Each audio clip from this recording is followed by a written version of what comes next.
Et on démarre avec du basketball. Une cinquantaine de jeunes regroupés à l'Agora de Koumassi prennent part à un camp de basketball organisé par la fondation Blossom Youth de Yannick Forbort-Nono. Le camp qui se déroulera du 14 au 16 juillet 2021 s'adresse aux enfants de 12 à 15 ans.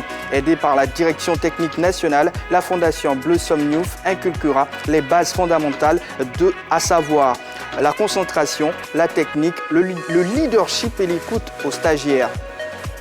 JO, l'Algérie dévoile ses porte-drapeaux. À l'instar des autres nations participantes aux Jeux Olympiques Tokyo 2020, l'Algérie a dévoilé les noms de ses porte-drapeaux. Il s'agit du boxeur Mohamed Filsi et de la nageuse Amel Meli.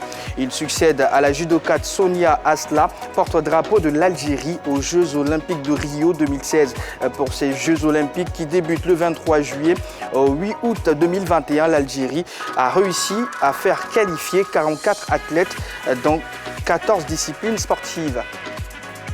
Tennis à présent, Roger Federer renonce à Tokyo. À bientôt 40 ans, Roger Federer ne sera pas au JO.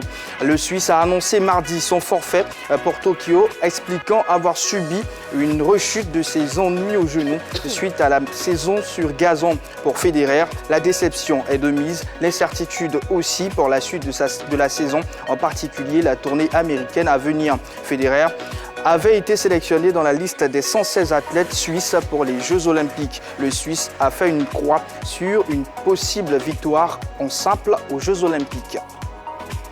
Du football dans les news, l'Académie Aloka Saouré a remporté l'édition 2021 du tournoi des U17 organisé à Koumassi en s'imposant 2-0 face à Siplak. Cette compétition des moins de 17 ans organisée par Coach Management Sport de Koumassi a vu la présence de l'ex-DTN Guesson Clément.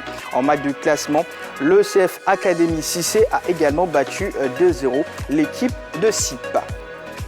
Gianluigi Donnarumma est officiellement un gardien de but du Paris Saint-Germain. Le club de la capitale a officialisé sa signature ce mercredi. L'Italien de 22 ans, qui n'a pas prolongé son contrat avec l'AC Milan, s'est engagé librement avec Paris jusqu'en 2026.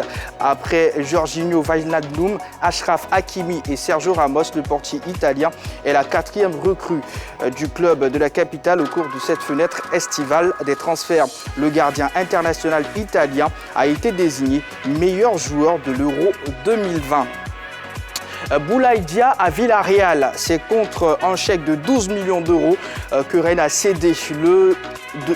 décidé de laisser partir Boulaye Dia à Villarreal. L'international sénégalais a signé un contrat de 5 ans avec le tout récent vainqueur de la Ligue Europa après avoir passé avec succès sa visite médicale. Tout juste l'officialisation de sa signature en Espagne, le Sénégalais a reçu les remerciements de son ancien club via un tweet de son directeur général. En 3 saisons chez les Rénois, l'attaquant sénégalais a inscrit 28 buts pour 3 passes décisives en 88 rencontres.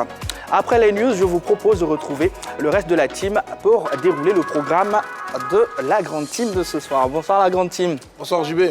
JP Auria, Yellow, comment on se sent? Très bien, ça va. Et la journée? Magnifique. C'était pas marathon? Oh si, mais bon, de toutes les façons, nous sommes présents et c'est l'essentiel. D'accord. Allez, sans plus tarder, on passe au focus.